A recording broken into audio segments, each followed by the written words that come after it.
to the Fantasy Footballers Podcast with your hosts, Andy Holloway, Jason Moore, and Mike Wright.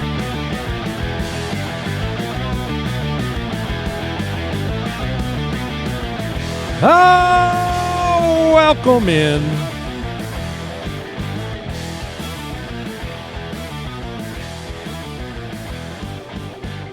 Well, crap. Your Bills.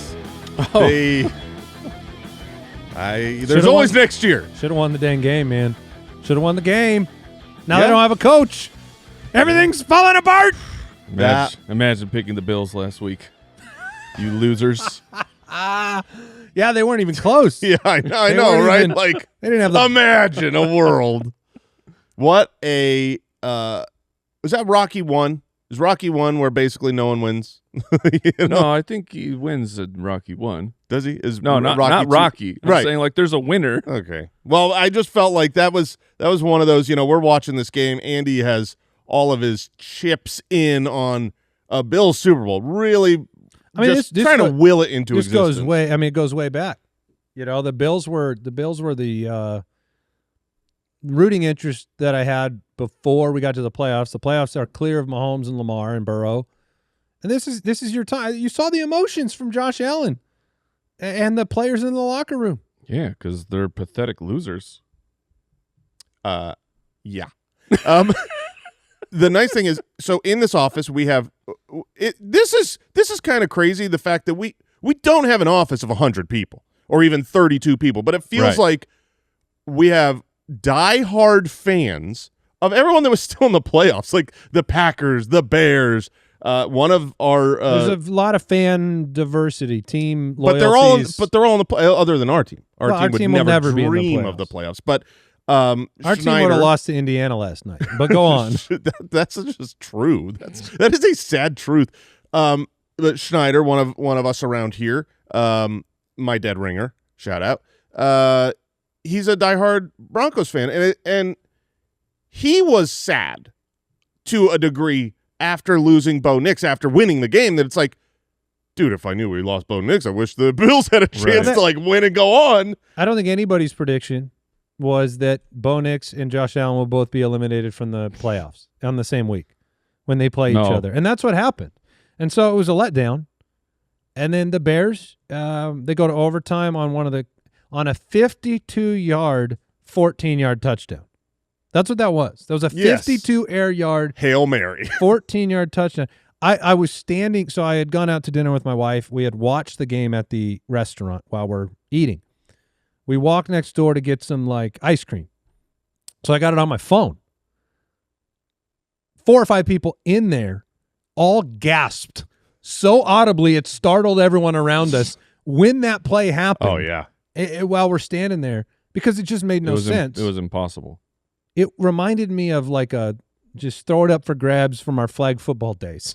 And somehow Cole Kmet comes free in the back corner, and it was incredible, and they lose. I mean, it was genuinely a backpedaling, seemingly falling over just because he was running backwards, throw it up for grabs, and then it wasn't up for grabs. It was just to a wide open guy, and that was not an offensive pass interference. All the people, I thought on first. Wait, people were mad? Oh, people were like, oh, get that outta wasn't. here. Not at all. 2 overtime games, incredible.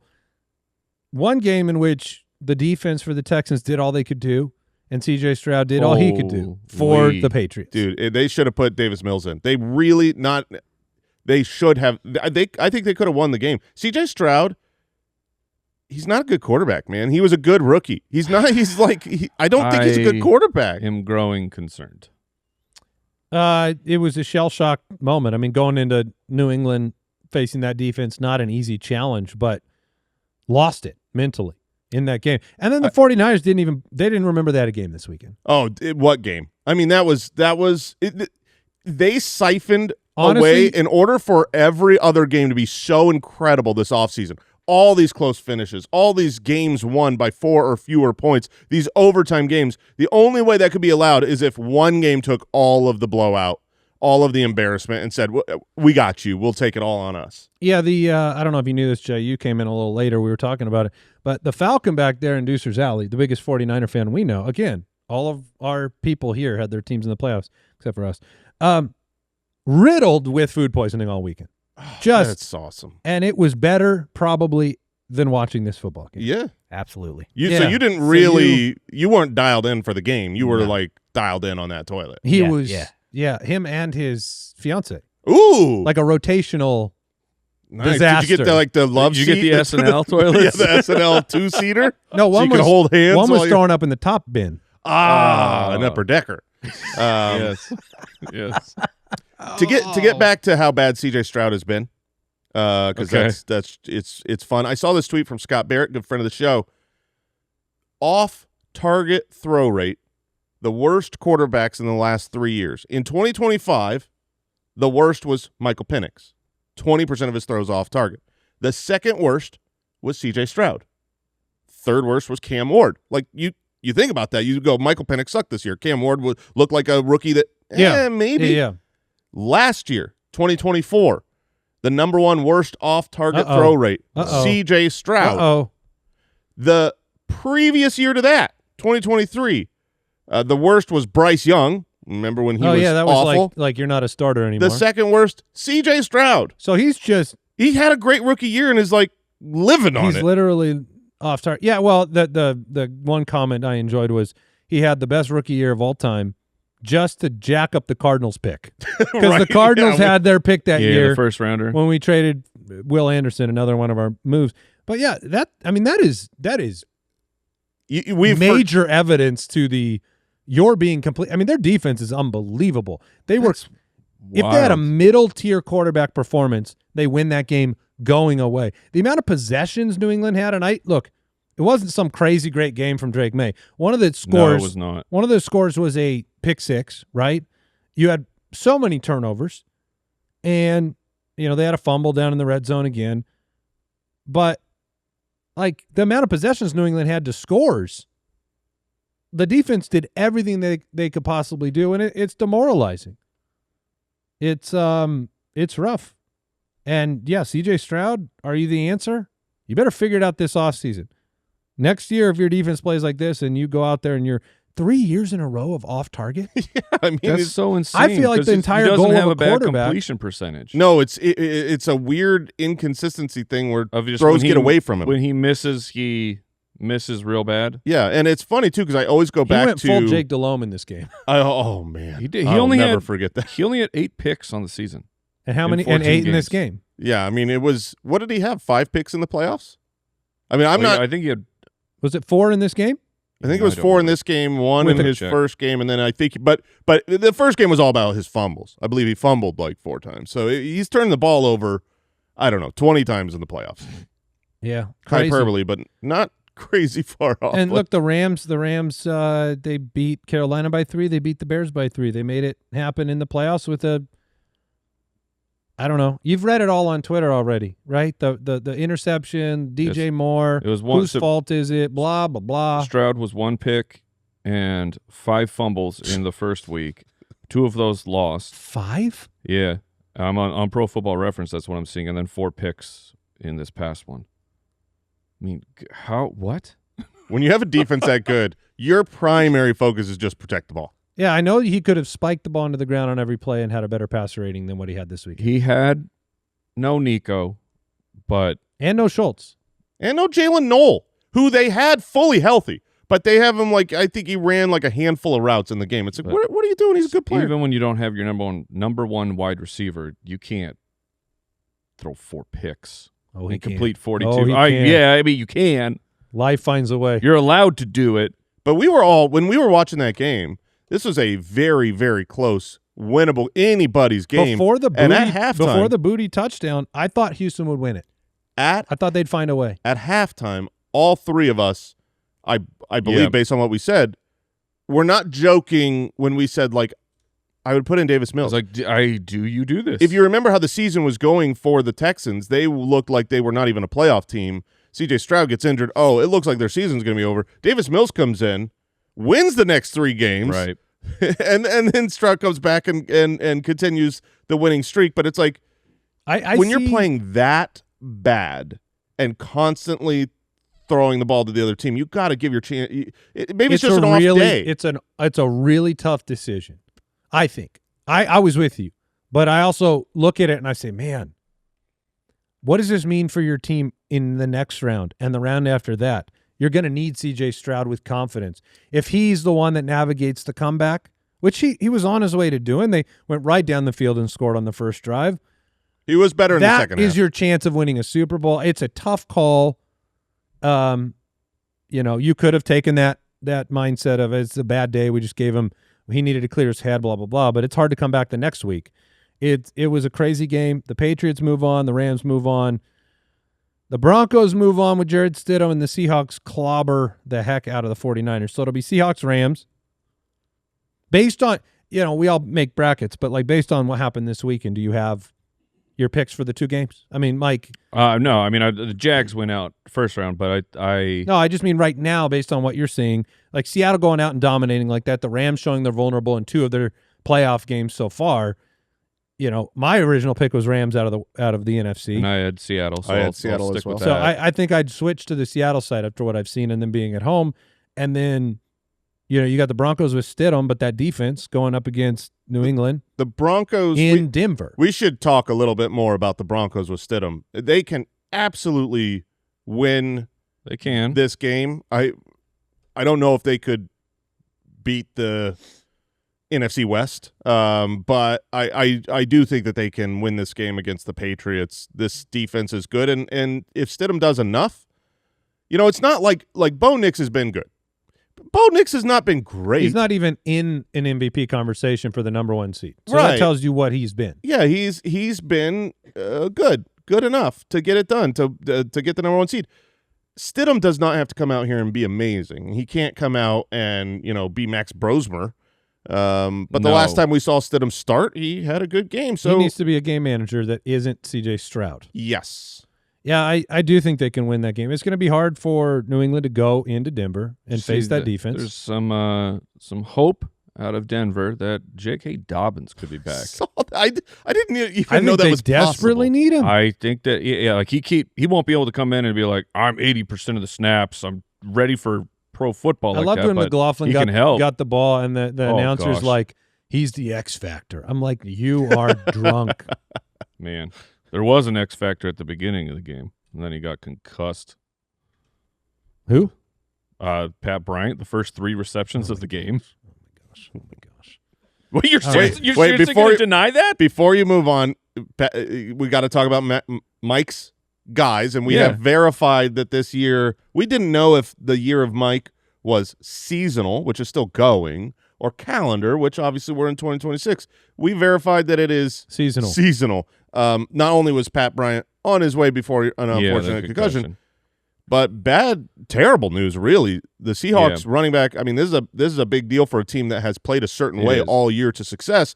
Zach Charbonnet tore his ACL in a game where Kinbone Walker III was 3 touchdowns. pretty good. Yeah, he must be. He is the hero you deserve, Seattle. And now Mike's going to get to prove that. Oh, he's a free agent, man. and for fantasy, he's a free agent. He's putting it all on display on the biggest stage, and now has no competition to do so in the next round or two. He can and then really earn some cash. he could in really the next 2 weeks. and he could earn our adoration as a fantasy community because he could get a role that is more significant than what it looked like halfway through the season. For sure. I thought that it was going to be like the way that I looked at how the NFL looks at players, not necessarily our beliefs in players, but it was one of those where I'm going, okay, you've got Travis Etienne is probably ahead on NFL teams. Like I'm going to go sign a running back. Yeah, possible. I think so. But Kinbone Walker now has the chance to go out there and just show the NFL. He has a chance to go back to Seattle. Yeah, as the Charbonnet guy now. Charbonnet's not going to be ready for the season. Right. What do they do? That'll be interesting because he's going to want the bag. And do you keep him or do you just draft somebody in the 4th round and make him your starter? If you're Walker, I want the bag of money, and I want play time. And you know what else? I want touchdowns. Like running backs out there, I mean, you're getting your yards. You want to score. And if the team is literally like, no, whenever we get close, you go off the field. You don't get to score. I mean, that would have to be – if I'm Kenneth Walker, like that's part of my negotiation. is like, we're not doing that again. If I'm going to come back, you're going to give me all the money, and then I will also score. Yeah, it is a seasonal thing. The year of Mike is still continuing. All his players shall dominate forever. And as soon as he didn't need CMC would be in and out of the game with injuries, and Yeah. that didn't work out for them. We've got news, lots of it. News and notes from around the league. John Harbaugh. John Harbaugh is the next head coach of the New York Football Giants. I mean, the news is coaching, so it's Harbaugh, Giants, Kevin Stefanski, Falcons. How, just real quick, how do those guys feel? The ink is not dry on their contract. And suddenly, yeah, the coaching position for Josh Allen and the Buffalo Bills pops up, and you say what? Yeah, I mean, of course. You would rather, like, hey, you might be excited about Jaxson Dart, love neighbors, and maybe get scattered I like back. Harbaugh going to the Giants. It's great, but if you've got a chance to have Josh Allen, you're like, and I would have won a Super Bowl with Josh Allen. Yeah, I would do it. That's true. I mean, that's part of the big news. If you didn't hear, the Bills, after their loss, fired Sean McDermott and promoted Brandon Beane to president of football operations. Well done, Brandon Beane. What a roster of offensive weapons you have constructed. Such hits such as Brandon Cooks and Keon Coleman and Curtis Samuel. I mean, Brandon Cooks, like what? What? A game is long. The James Cook fumble. There's a million different things that happened. All the referees, is this play call, that play call, whatever nonsense. There were two different balls at the end of the game that were perfect throws by Josh Allen to a wide receiver who was not good enough to make the play. In Brandon Cooks, and he's older. Was their best wide receiver. Absolutely their best wide receiver. This is a personnel issue. This is not a coaching issue. I don't blame at this point when you're that many years in. Buffalo feels like they hit a wall. Yeah. You need change for the sake of change. Yeah. Even if it might be a downgrade, you don't have forever to do it.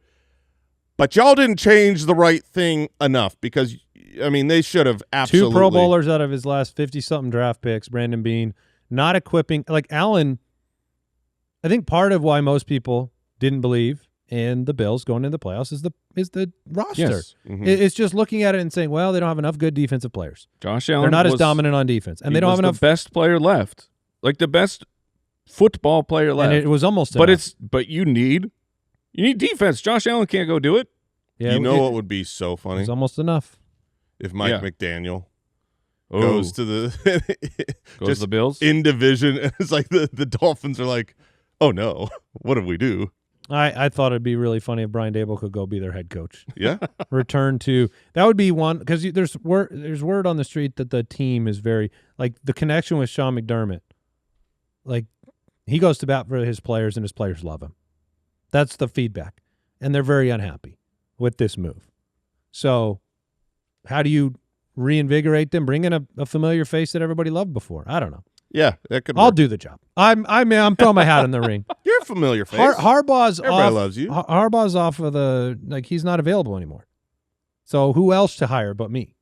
Yeah, I think they're down. They probably have a few You choices guys, ahead of you, but which one do you? I'm going to be the head coach. I'm going to let you guys call the offense and the defense. OC. No. He's OC. Yeah. I call special teams. We gonna do some crazy stuff. Oh, that's cool. Every play will be wild plan and never seen before. Like, and Josh Allen, do something. Yeah, go. All right. This play, we're gonna put the ball in the hands of Josh. See what he does. I'm excited about Harbaugh. It's a stabilizing force in New York. It makes me excited about Dart. He's going to bring in Todd Monken. It's beautiful. So I mean, this is best case scenario for the Giants fans and for fantasy football. I think. With Monken being their offensive coordinator. The fact that they have so many good pieces on their defense, like they have, there's not a lot of teams that have that are looking for coaches, to have like 6 elite players. We're talking like one of the best at their position on both sides of the ball, and they have true elite core players there. So I think you're saying it right. The stabilizing force is what this franchise needs. When you've got a franchise that's been struggling for, a decade, you need someone to come in and just be almost like the game manager quarterback. You need like the franchise manager head coach of like, hey, we're just going to have a good program here. We're going to be accountable. We're going to work hard. We're going to do the little things. And then look, if Dart is something, it's a better situation than Buffalo. Could be, yeah.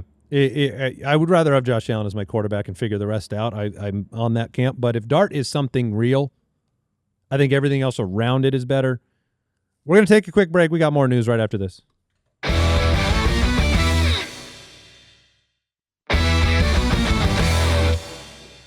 Well, social media didn't win, and the Packers wisely re-signed Matt LaFleur on a multi-year contract extension. I believe they also agreed to an extension with their general manager.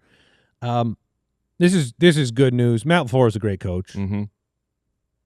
It's not good news if you wanted him out there in the open market to somehow be convinced to come to a horrible team in Arizona where everybody else is good in the division and you have no plan at quarterback and a horrible ownership and you won't spend money and you're just a terrible franchise top to bottom. Yeah, I stopped caring about coaches that were available. Yeah, they're not coming here. Because why would, if they're good, they're not coming here? I cared about one piece of news, coaching news, because this guy was somehow in the list of odds.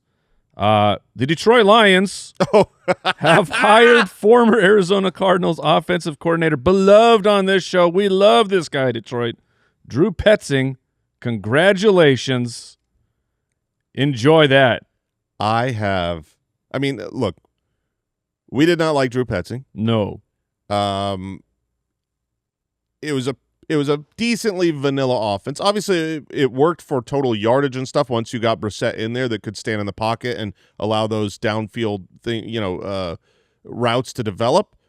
He does have a good run scheme. We were down to like the 4th, 5th, 6th string running backs, but the way that he uses the offensive line, pulls guards, I think that's kind of the connection. They talked about they liked Mike McDaniel. It just wasn't a fit for what they were looking for. And I think that's really what it comes down to. You look at Petzing is from that like Stefanski tree, like which right. I forget which tree that comes from. The part I didn't like about the Arizona offense is it was not being adapted, in my opinion. Yes. Of like Kyler Murray's your guy. Figure out how to use Kyler Murray, and like the fact that Jacoby came in and had success is like, okay, maybe the offense is all right, but to be a great OC, it can't be only, well, I need this specific type of guy. He'll be fine. Look, we say all the blobfish comments, and he comes with the stink of Arizona on him. He'll be fine in Detroit. Clayton Adams left Arizona as an offensive line coach and went and became the offensive coordinator in Dallas, and they had a great season. Great on the offense. He had a great running game. Reinvigorated the career of Javonte Williams. Petzing will be fine because he's not an Arizona coach. Correct. And to be, we'll see. Kyler's going to go somewhere else, and they're going to not be able to adapt to him too. That's what's going to happen him somewhere else. Cliff Kingsbury had Kyler Murray, and then he had Jayden Daniels, and one of the offenses looked spectacular, and now he's going to be a head coach again. This show should not be this Arizona-focused, but it really feels like this is the most embarrassing franchise, and it is. It's number one. Second. Jets? Yeah. It's fine. We can compete. Who retained their coaches? Yeah. 2 teams fighting over a turd. What else happened? Is that all of our... Robert Saleh, the new head coach of the Titans. I don't know about him yet. I mean, he was highly coveted. I think Arizona was in the running for him. They wanted another interview. He said nope. And the Titans hire him. Well, because all the rest of the coaches told the Titans nope. Yeah. Harbaugh's like, nah, second interview, I'm cool. Saleh, I think, is a good second coach. interview, we're cool. And I think the Jets were I think not he's a good D situation. coordinator. Yeah. But some guys are elite coordinators, and they're just not head coaches, and that's a tough thing for people to actually handle. Yeah, I also don't love having a Cam Ward young quarterback that's like, now we're bringing in a defensive-minded head coach. Obviously, it depends if he goes and gets, Mike McDaniel or someone that's a great offensive mind to run the offense. Maybe it can be good, but then you lose that offensive coordinator if they are good. So that's where it's really tough to me. If I was a Titans fan, I think I'd be disappointed. Eric Bieniemy is the new offensive coordinator, or the returning offensive coordinator for the Chiefs. So he went from like head coaching candidate and star offensive coordinator with the Chiefs to 1 year of disaster in Washington to being, I think, out of the league. Mm-hmm. Nobody wanted him. And now returns to be kind of a sidekick for Andy Reid on the offensive side.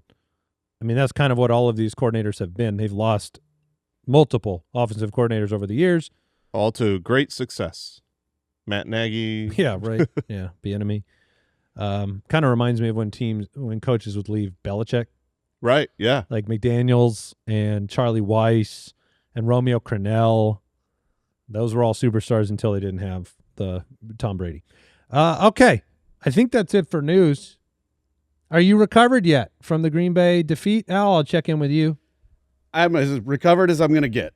Yeah, so I'm doing a lot better. I'm in a better place. We noticed the Bears fans recovered quickly. I got a text this morning that was like, this is the funnest year I've ever had in football after they lost. So they recovered with a standard of like, we're not normally here. We're just happy to be here. Packers what a fans, magical season. Yeah. Oh, yeah. They were all like, yeah, that's cool. I had a great time. I'm glad they're not giving up their acceptance of loss. You, on the other hand, you have a higher standard, right? You're darn right. You want Lombardis. That's right. All right. Well, we've got more truth for you. You want answers? I think I'm entitled. You want answers? I want the truth. You can't handle the truth. I think I can handle it. I think I can handle. I can handle the truth. You don't think I can handle the truth? Not according to that drop. We are going to talk about a few more quarterbacks today. This is more of the opportunity for us to. We got through the top 10 on the last episode.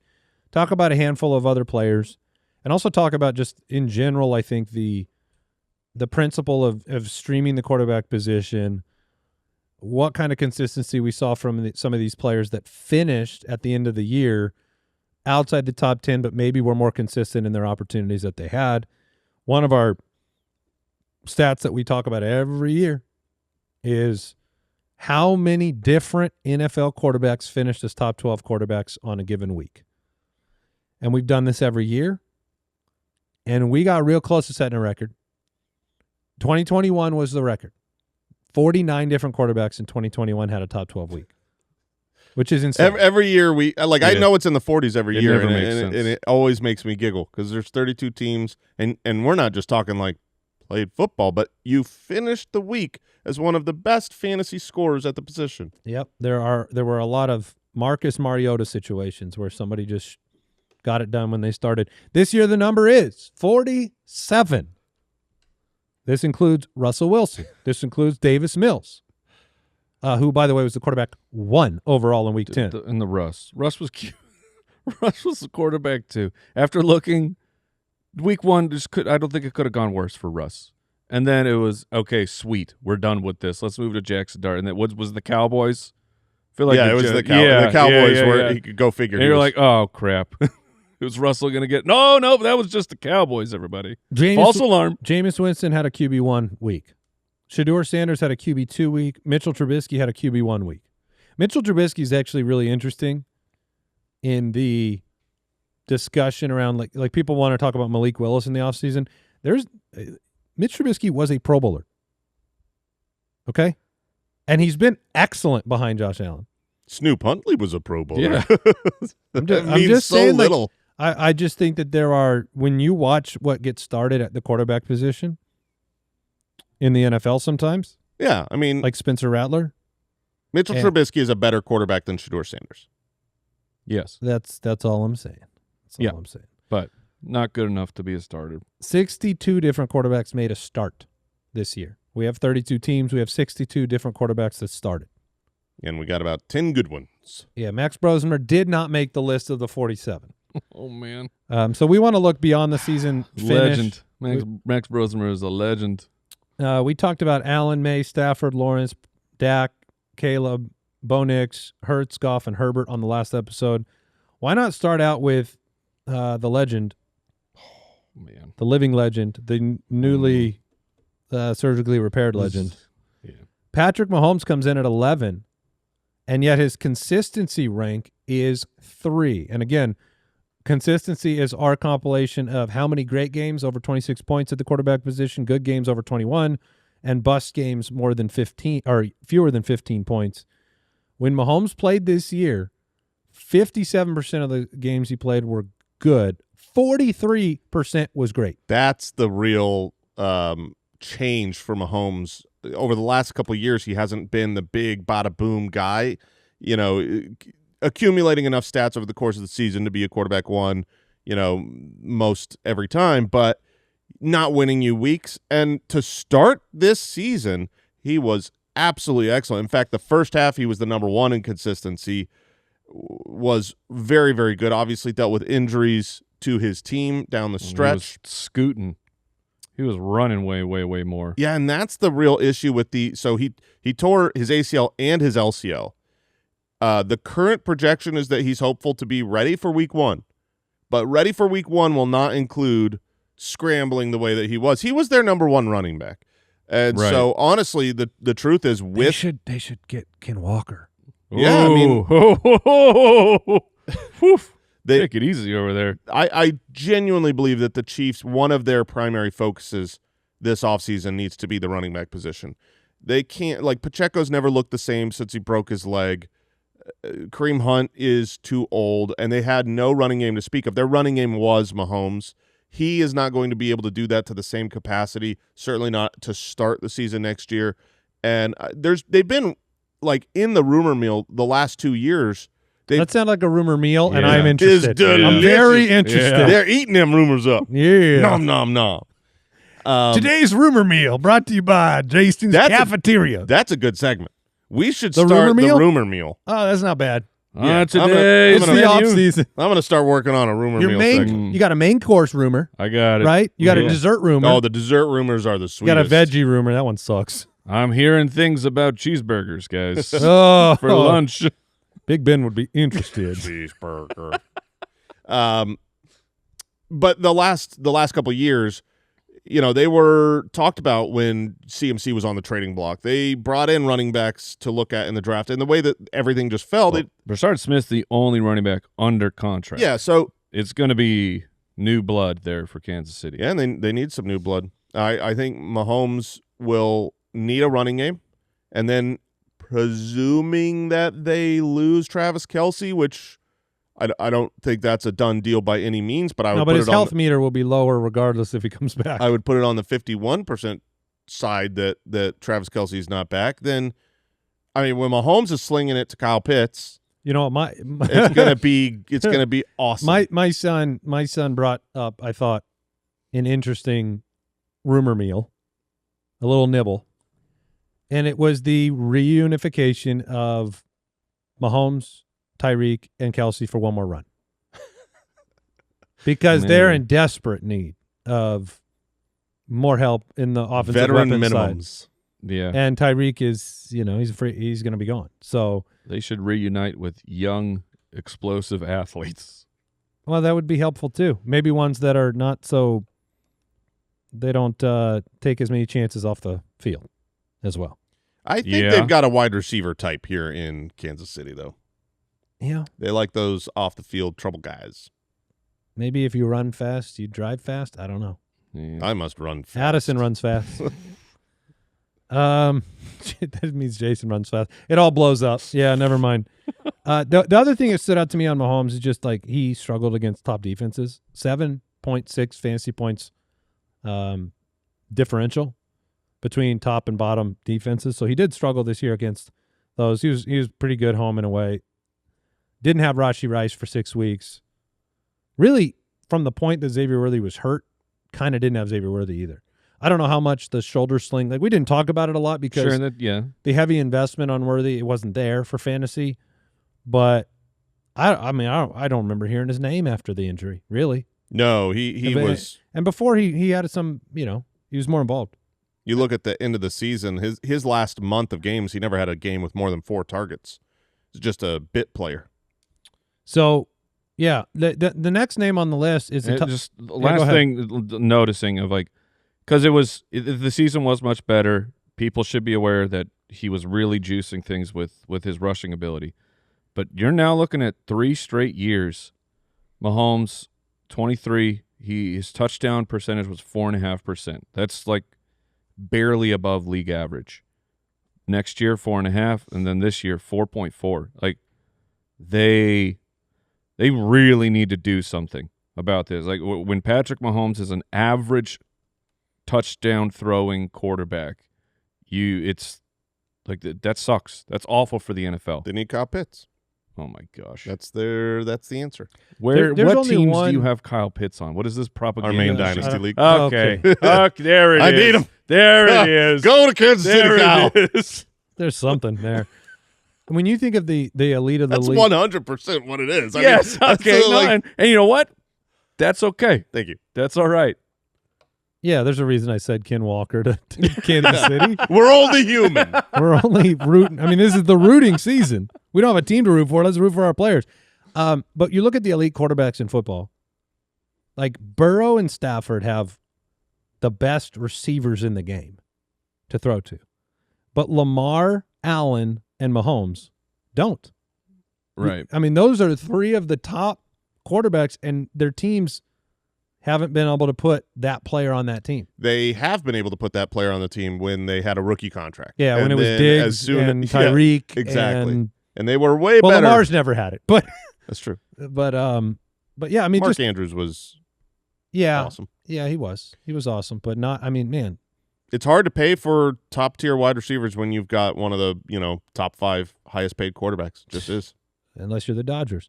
All right, Baker Mayfield. They are paying for quarterbacks now too. Oh They're yeah, hey. They just signed Lionel Messi actually. Yeah, lifetime deal, and bought Greenland. Baker Mayfield, number 12 on our list, 30 years old. Oof, this was a bad season. He was an MVP candidate for the first 6 weeks. His consistency rank though, 23. That is unplayable. You know what his consistency score is without looking on our website? I will remind you that in the prior 2 years, previous 17 games, he was an A. I'm guessing you have a 17. He never missed a game. Are we talking D? It's an F. Oh no, that's even worse. Yeah, that means failing. Oh, he was. I mean, 6% great, 18% good, 41% bust, and I mean he lost Evans for a majority of the season, but. It seemed like everything was going to go great for 6 weeks. They were winning ball games. Last-second drives. Ibuka was a revelation. Ibuka had been moved to the 101 for rookie drafts. Yeah, that's not that way anymore. No. That's not that way anymore. No, it's not. Which really sucks. But, he just fell off a cliff. And then they decided they were going to bring back Todd Bowles, right? They fired Grizzard, which means that Baker will now have another new offensive coordinator for the zillionth time. They needed to. Well, yeah, that gives me more hope than keeping him. Yeah. But the Tampa Bay Buccaneers are like, this is the poster child here for why on this show we're like, your head coach should be your offense. Because when you have a good offensive coordinator, that guy just gets poached and turns into a coach for a different team. And then you're back into it of, I sure hope the next OC we bring in is as good. And they, like, when Canales left, it was like, oh, no. But they hit. They got Liam Cohen, success. And you're rewarded for that hit. Is that guy goes and gets a head coaching job. Remember they had agreed to a deal with Liam Cohen, and then he snuck out. He snuck out on a plane. Yeah. Kind of snaked him. Oh man. Duval. Let me give you the numbers though but he won now, so it wasn't just Grizzard though. Baker played bad. Yeah, I would say especially wise. the second half of the year. We know he was dealing with some injuries. Last year, 71% completion percentage for 4,500 yards and 41 touchdowns, a 7.2 touchdown rate. This year, 63% completion percentage, 26 touchdowns, a 4.8% completion rate, and you know, this was a debate in the offseason. Could he repeat what he did? It feels the answer was no. He went back to what he was the first year in Tampa Bay. Feels so much better for Trevor Lawrence hearing those numbers. I was going to say that is a huge Liam Cohen testimony. Yeah. Now, he had lost Canales after the first year, and you're like, oh, could he still have a good year? Yeah. He had a better year. So we'll see what happens there. But this was an unplayable late-round pick that seemed like he was discount. To me, he seemed like he was going to be discount Burrow. Turned out he was not valuable at all. I mean, the first 6 weeks of the year, if you played him, you were happy. But beyond that, farewell. But he's played with Haley, Monken, Van Pelt, McAdoo and McVay, Canales, Cohen, and Grizzard, and now has a new offensive coordinator again. And I don't think he's going to be in contention for any sort of late-round draft pick this year. It'll be a prove-it policy for fantasy players next year. Yeah. I'm really looking forward to the surgery information on what was ailing him this year and what off-season procedure he got done. You think it's coming? I hope it's coming. You know, it's one of those, like, there's got to be something, because it's I don't hope he gets hurt. No, I hope that he was hurt. Exactly. Yeah. Exactly. I love Baker too much to be like he was like playing in tip-top shape. There was a bullet lodged in his quad that they hadn't removed until now. Preferably the shoulder. I'd take quad, but I would want something in the shoulder. Because the shoulder is what went. Right. He was throwing like there was a bullet lodged in it. Especially when he threw to Ibuka. I mean, that was crazy. It was like the yips when he targeted Ibuka. He transformed into C.J. Stroud for all of those targets. It's just like he closes his eyes and hopes. Gross. We'll take another break. We'll talk Jaxson Dart. This episode is supported by Prize Picks. Whether you're starting a new routine or making picks for the first time, trying something new, well, that can be difficult. But in life and on Prize Picks, it always feels good to be right. I'm talking to Papa Josh here. It always feels good to be more right than Papa Josh. Look, Prize Picks now has early payouts. I just found out about this. If your player gets off to a hot start, you've got the option now to cash out on those winnings before the game even finishes. And they have a social feeds feature. You can share your Prize Picks with your friends. You can copy lineups from winners with one click. My only rule is you don't follow or accept friend requests from Papa Josh himself. Look, how simple is it to get started? We come from the app development world. We love the Prize Picks app. It's super easy to use. It's just smart and clean and easy. It's not like anything else out there. It's made the sport watching experience super fun. It just adds some value to the sport watching experience, and we absolutely love it. So you can download the Prize Picks app today. Use the code Footballers to get $50 in lineups after you play your first $5 lineup. That is the code Footballers to get $50 in lineups after you play your first $5 lineup. Prize Picks, it's good to be right. Well, this is fun. This is a good name to talk about for the future. 22 years old. Jaxson Dart ends at 13 in fantasy. He had a consistency rank of 13. Now, Jason, we don't consider his missing injured games, right? Correct. So he does not get punished for those. It's just the percentage of games he plays. Just for the consistency rank, right? Correct. Okay. Because his fantasy finish was 13 then. And that's cumulative, including injured games. Am I right about that? Or? So if you play in the game and you leave, then it counts. If you miss the game, yeah, exactly, because you got started. But on the high level rank, not just the consistency rank? Like he's 13 on our list. Yeah, that's just total fantasy points scored on the year. That's what I meant. Yeah, that's what I meant. Yeah. So 50% good games, 21% great, 29% bust. Went through the transition at the head coach position, Brian Daboll getting fired. Lost Malik Neighbors to a torn ACL in week 4. Lost Cam Scatterbo, his main man, in week 8 with the ankle fracture and dislocation. I would love to have the postmortem thoughts on Jaxson Dart's season because obviously there was a lot of excitement, there was a lot of production, then there was a lull, then we ended stronger. How about taking a shot at where he finishes next year? Try that out for size. So my chips are all in on Jaxson Dart. I think that he is because of how he spells his name, because he's so cool. Because of the X? The X. Do you know he has a brother? What's his brother's name? Diesel. His brother's name is Diesel? Man. Yeah. Diesel Dart? Jaxson and Diesel? Diesel Dart? Jaxson with an X? I found out about that and I was like, okay, parents, calm down. I wouldn't be surprised Calm if they down. spelled Diesel with a Z. I don't think he Diesel. could have been drafted if his name was Diesel. It's like, just What are we doing? And you have kids with unique names. yeah. But you didn't go Diesel. But it's like, it's just because of the alliteration. Yes. It's so intense. It is very intense. It's so intense, and he looks a lot like his brother. But Yo, anyways, Diesel, come over here. those are two really aggressive names. Go on. But I'm in because he has the running superpower that we love for fantasy football. He 487 and 9 this year. He averaged 41 rushing yards per game in starts. That is the 5th best among rookie quarterbacks ever. And then last year, among 38 qualifying quarterbacks with 200 or more dropbacks, so guys who are actually, getting some volume throwing the ball, he was tied for 4th in fantasy points per dropback. So you had Allen, Lamar, Brock Purdy, and then there was Dart and Drake May, and they were tied. And he was doing all of this where Wan'Dale Robinson was his number one guy. And that's not dunking on Wan'Dale. Like, Wan'Dale is a good piece of an offense. He's not Malik Neighbors. Like, when you have a guy when Malik is back and fully healthy, that will be a question of the offseason. But you have an elite wide receiver, you could throw the ball at him 10-plus times a week and then figure out the rest. Like, I'm super excited that it wasn't just this wasn't Justin Fields' year, right? When Justin Fields had his breakout, it was like 60% of his points were coming from rushing. Like, Dart is a good pocket passer as well as someone who's going to run. We do need him to protect himself, though.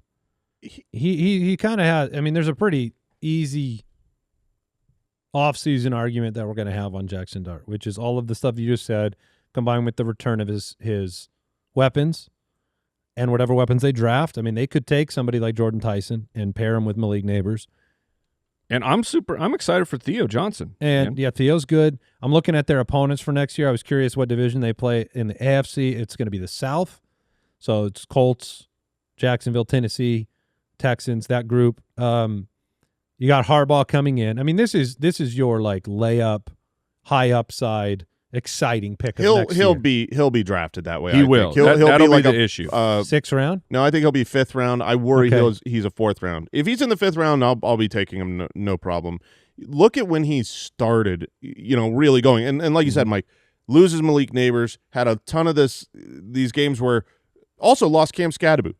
Not good for the offense. Like, he was playing with a hodgepodge group, and from week 6 on, which is really when he got started, he was very, very good. You're talking about he was the quarterback 4 in points per game, scoring identically to Josh Allen, 20.6 fantasy points per game. I mean, you give him more weapons, another year in the system. I agree in part on he's a good pocket passer. I think he's very inconsistent in there. I saw a lot of stuff he got away with and felt like remember Nick Foles? Yes, the Magic season. The Magic season where it was like he should have thrown 20 picks, instead he threw none. Yeah. This is just like everybody. I felt like there was a lot of that with Jaxson Dart, but he was a rookie. I expect him to get better at that. And Harbaugh carries enough weight that I think he will hopefully cut down on the concussions. For Jaxson Dart, he'll be like, then he might listen to him. Right, it might That's listen what you to just him. said. Like, Yes. he's got the authoritative. Yeah. Look, it's you want to toe the line. I think Baker does it, right? Like, Baker takes risks. He runs with a reckless abandon, but doesn't seem to get hurt. Like, you're not Josh Allen size-wise. You're not Cam Newton size-wise. You can't do. I don't think he's even. I don't know if he's close to Baker's weight, but Baker just looks like Baker looks sturdier than He's a Dart beef does to stick. me. I mean, Jayden runs, and now he doesn't play. Right. I mean, so it is tough. And you can run. He's played that way his whole life. You can run. Well, he's For played goodness that sake, way. learn to slide and learn to run out of bounds. Because he's been the best athlete on the field for most of his life, and that is no longer the truth. If you need a first down in a playoff game, you're allowed to go for it. Yeah. But and with Monken coming in, is that confirmed, or is everything I saw was just like he's probably coming with Harbaugh? I think it is more that. I don't think the contract has been Okay. signed yet as of this moment. But yeah, Kyle's saying it's not fully official. Yeah, it's a possibility. Harbaugh's quote is, "We'll see. Can't really say right now. He's interviewing Tuesday for the Browns head coaching job. There are a lot of balls still up in the NFL, that's for sure. But say if it is Monken, Monken's got a good offense for fantasy football. Yep. Balls. Golly. So he's bigger than Baker. But he doesn't. You know what I mean? He looks fine. thin. He looks thin. It's youth. He doesn't have old man. He doesn't got old man strength yet? Yeah, he's just a youthful Baker-sized. He's not grizzled. You know what I mean? You got to get grizzled. Like Baker looks like he's got the hands of a mechanic. You know what I mean? He's just grizzled. Yeah. Jaxson Dart is like a pretty boy. Baker Mayfield grows a beard in 4 hours. Yeah. Jaxson Dart's never grown a beard. Baker Mayfield just can give me 5 more pounds, Jackson. Baker Mayfield can Or take a beard. A tray out of an oven, no mitt. Right. Oh, No, yeah. He just feel it. grabs it. He's got motor oil on his hands at all times. I don't know if Dart can grow a beard yet. That's what I said. I Not don't think yet. so. He's still Someday, trying. He could do one of Jackson. those whispery mustaches. Who'd had one of those? Josh Aiden Allen? O'Connell? Josh Allen? Josh Allen's had it before. Look.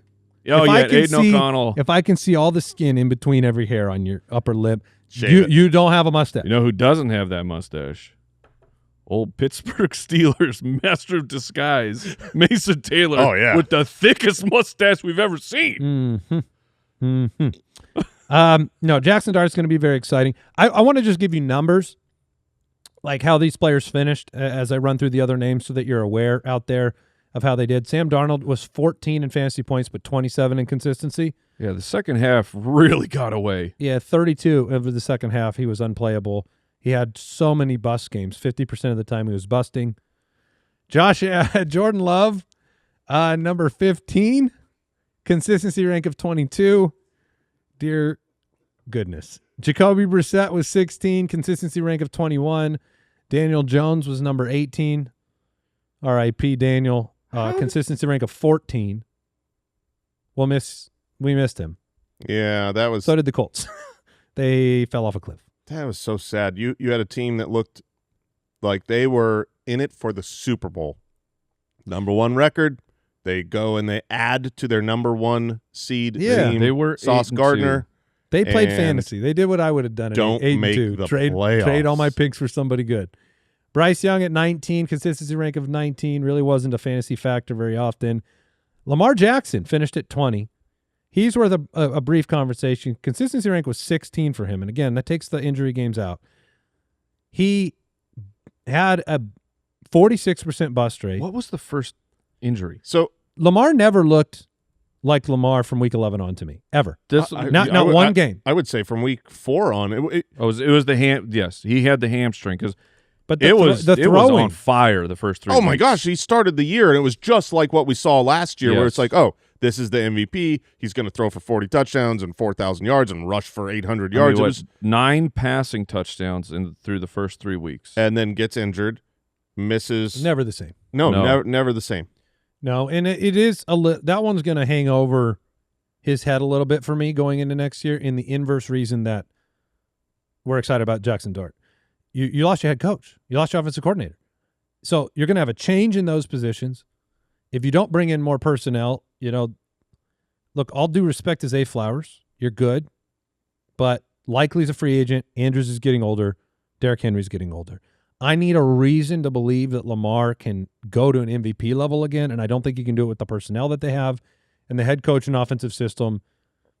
Like if I was coaching Baltimore today for next year, I think the highest odds of an offensive coordinator, they'd come in and they'd run Derrick Henry all the time. That's what you do. Because Lamar's been hurt. He's not going to run the same way at his age now. He's going to be he's 29, he's going to be 30.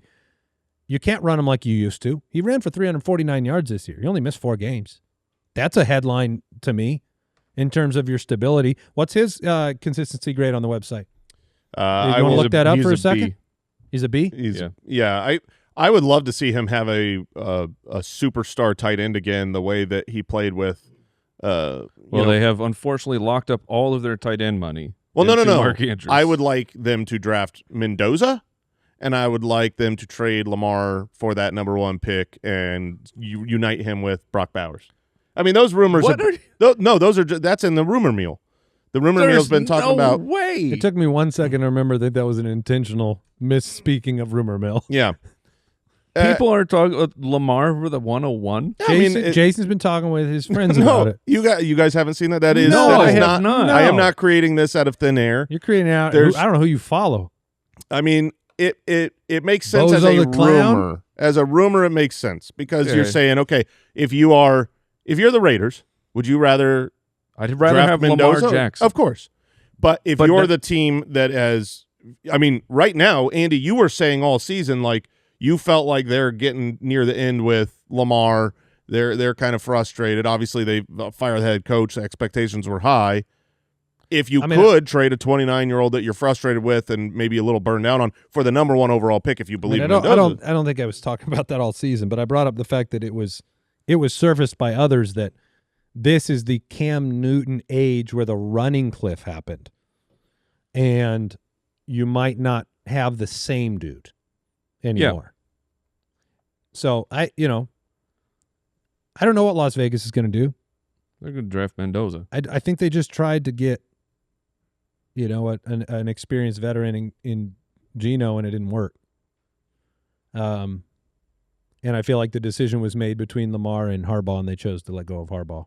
That's fair. To double down on yes, Lamar. That is fair. C.J. Stroud, 21 on the list, 24 inconsistency. Brock Purdy, 23 on the list, 7 inconsistency. Brock Purdy didn't have a long year in terms of games played, but when he played, he was Brock Purdy's going to be very good. He's going to be interesting next year.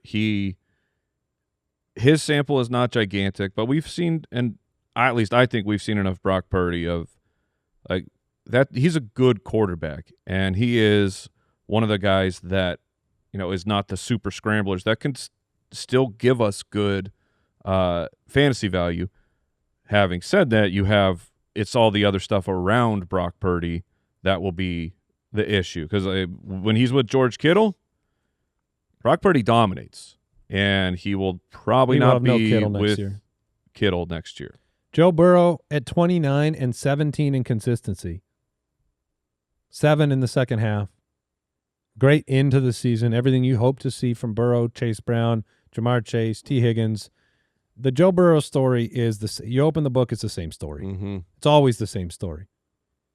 That's if everybody stays healthy, I love that story. And they kept their head coach, right? You don't have that variable. Yeah. Oh, I'm loving the story so far. Yeah, but there's missing pages every year. No twists. There's no pages. Don't M Night me. Chapter 3 through 12 are missing. We opened the book again. Chapter 13. It was pretty good through chapter 18, and then they didn't make the playoffs. There was no epilogue to read. I mean, it is great. It's the perfect type for Mike Wright. I mean, there's no team that better defines Mike Wright's fantasy philosophy than Joe Burrow, T. Higgins, and that team. Yep. Give me players who Christian McCaffrey. I know they're good.